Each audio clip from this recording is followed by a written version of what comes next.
सुनो दोस्तों, मैं आपको एक कहानी के माध्यम से बताना चाहता हूँ कि हमारी ज़िंदगी में हमें कीमत तो अदा करनी ही पड़ेगी, चाहे कुछ भी हो जाए।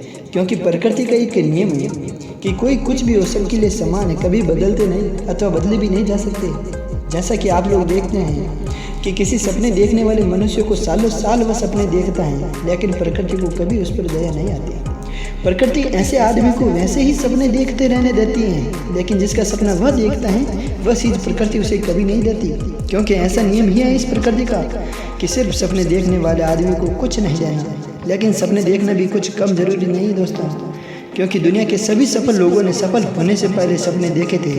दुनिया के हर उस आदमी ने अमीर बनने का सपना देखा था, लेकिन इन लोगों ने सिर्फ सपने ही नहीं देखे थे बल्कि साथ में कीमत भी अदा की थी। उन्होंने कीमत नहीं दी होती तो वो आज सपने ही देख रहे होते। जैसे मैं आपको एक रियल उदाहरण से बताना चाहता हूँ कि एक मेरा दोस्त रहता है रोहट कॉलेज में, मैं पढ़ता हूँ तो वो मेरे साथ पढ़ता है और वो रोहट में ही रहता है। तो वो जिम ज्वाइन की हुई है, तो उसको एक बॉडी बिल्डर बनना है और वो करीब 1 साल से जिम जा रहा है, लेकिन उसका शरीर अभी तक नहीं बना। तो मैं उसके रूम पर रुका था, तो मैं भी उसके साथ एक दिन जिम चला गया। तो मैं देखा वहाँ पर वो करता क्या है।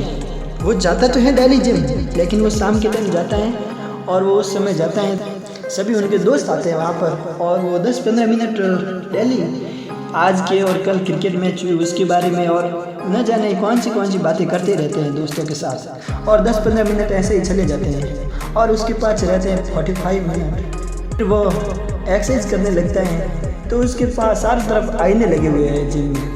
तो वो उस आईने की तरफ देखते हैं और आईने की तरफ देखते हैं तो अपने खुद को देखना किसको अच्छा नहीं लगता। और वो देखता रहता है, 5-10 मिनट ऐसे ही और बीत जाते हैं। फिर वो धीरे धीरे डंबल से एक्सरसाइज करता है और फिर वह जिम ट्रेनर से थोड़ी देर बातचीत करता है और फिर वापस घर रवाना होने के लिए रेडी हो जाता है।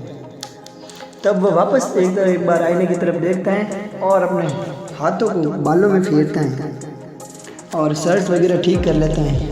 और दूसरे दिन फिर वही समय पर वो व्यायामशाला में जाता है और इस बार वह इसी तरह वह डेली जिम में जाता है और वह यही उसकी दिनचर्या रहती है। तो वो करीब 1 साल भर से वो ऐसे ही डेली जाता है जिम में। लेकिन उसे यार एक दिन आश्चर्य हुआ कि मैं जिम तो जाता हूँ, लेकिन मैं अभी तक पहले जैसा ही हूँ, मेरी बॉडी क्यों नहीं बनी।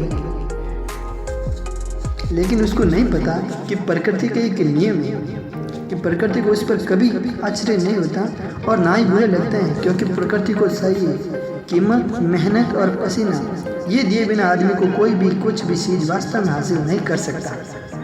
और मराठी भाषा में एक प्रसिद्ध वाक्य भी है ना कि करने से होता है, पहले करना ही चाहिए। लेकिन ऐसा आपने नहीं सुना कि जिम में शक्कर लगाने से बॉडी बिल्डर होती है। अगर होती तो हर कोई जिम ज्वाइन करने वाला बॉडी बिल्डर होता। और वो दोस्तों एक प्रसिद्ध कोट है ना कि तुम्हें अगर ज़्यादा चाहिए तो पहले तुम्हें ज़्यादा देना पड़ेगा, जितना दोगे उतना मिलेगा, कम नहीं ज़्यादा नहीं। जय हिंद दोस्तों। और दोस्तों मैं ये कहानियाँ मेरी स्किल बढ़ाने के लिए कर रहा हूँ।